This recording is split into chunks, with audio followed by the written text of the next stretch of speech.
Mennään seuraavaan esitykseen, and now I'll switch the language for a moment. So next we have a postdoctoral researcher Poom, also from the Digital Geography Lab, and well, she's interested in human mobility and activity spaces, the quality of urban environment, environmental exposures, and sustainable city development.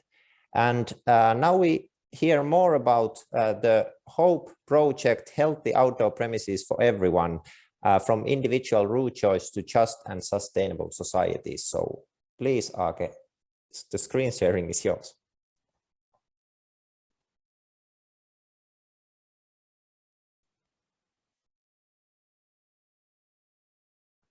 You're on mute. This one as well. Yes, now. Hello everyone, and thank you, Elias, for this introduction. Indeed, I have been interested in the interactions between human behavior and environment in many perspectives for years, and today in this talk and in this presentation and webinar, we talk about the environmental exposure in our own travel spaces where we move in our daily life. Just recently, the Human Rights Council by the United Nations recognized a safe, clean, healthy, and sustainable environment as a human right. This resolution reinforces world's commitment to the Sustainable Development Goals, which already Julie mentioned in her presentation in the beginning. And these goals also include the goal to make cities and other human settlements inclusive, safe, resilient, and sustainable. To achieve this goal, a localized action in each specific context is required, according to the local needs.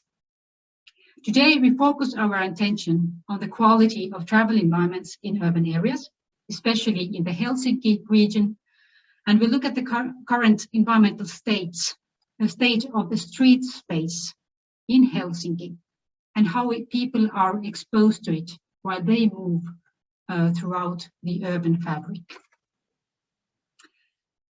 People experience multiple exposures and multiple environmental qualities during their daily travel. For example, they are exposed to air quality, various sounds, views to greenery or water bodies, temperature, which may take the form of excess heat, but also to various qualities of the built and social environment. Exposed to these environmental conditions may be both beneficial as well as harmful to human health and well-being. And the experience of that exposure may also affect people's travel choices and travel satisfaction. Availability of and accessibility to healthy and pleasant travel environments is actually a matter of environmental justice. Julie mentioned the advancements in different modeling and sensing networks, the accessibility, availability of big spatial data, the presence of street view images, the availability of those for research. These advancements in data presence and data accessibility have enabled us to map the quality of travel environments and also prepare those kind of maps here seen on the screen, which present the environmental quality on the street canyon level, not only on an area level. Thus, we are able to map the quality of air, traffic noise levels, as well as street level greenery, either on average or in near real time. We also are able to get a better understanding of real human mobility flows, thanks to the advancements in mobile sensing frameworks and access to these kind of mobile big data sources on the urban scale. Here, we use travel data from the bike sharing system in Helsinki to assess exposure during travel to air quality, traffic noise levels, and street level greenery. We see from these maps here that the distribution of environmental exposure in travel environments is spatially uneven, and that the spatial patterns vary across different environmental variables. In general, we can see and we know that the air quality in Helsinki region is good, and also the spatial differences in exposure to air pollution are minor in terms of magnitude. However, this is not the case with regard to traffic noise levels. Exposure to traffic noise tends to exceed heavily the threshold of what can be considered healthy, as identified by the World Health Organization. It is about 53-55 decibels. We learned that route choice can actually significantly improve the exposure to different exposures when comparing the shortest route and the exposure optimized route. Most importantly, also the traffic noise levels or exposure to traffic noise levels can be mitigated by route choice.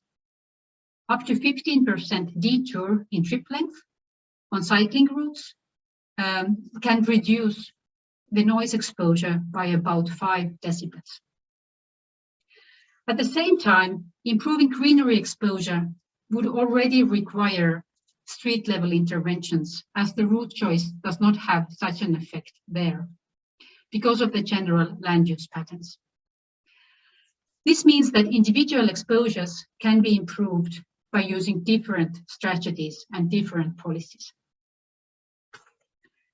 In another analysis, we used mobile phone data from telecom operators to understand where people actually move on a population and urban scale. We examined the areas in which beneficial and harmful exposures tend to accumulate and related those areas to the trip intensity of people. We focused here on pedestrian travel and up to 2-kilometer trips, which are very probably made either by walking or cycling. But these are trips that can be made by walking.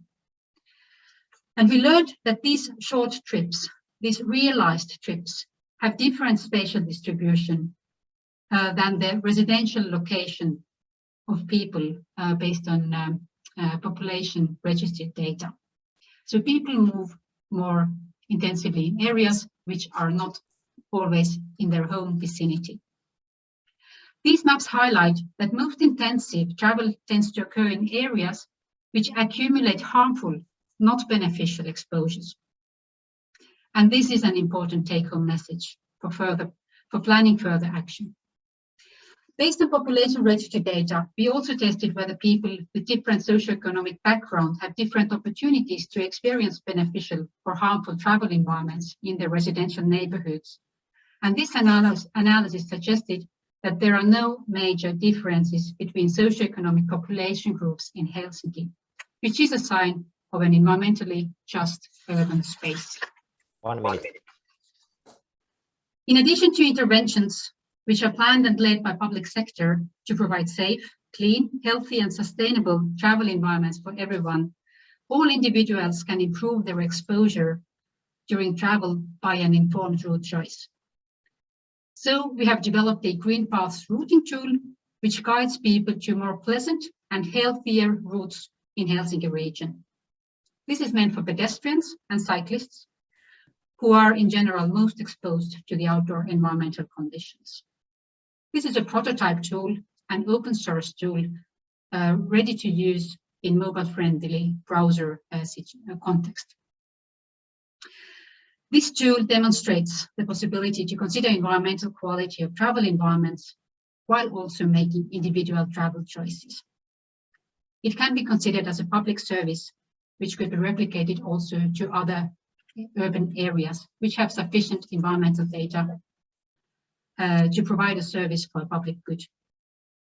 More information about the Green Paths routing tool, as well as our forthcoming and already undertaken environmental exposure research, as well as from the HOPE project, which has made this research possible, can be found from the lab web pages.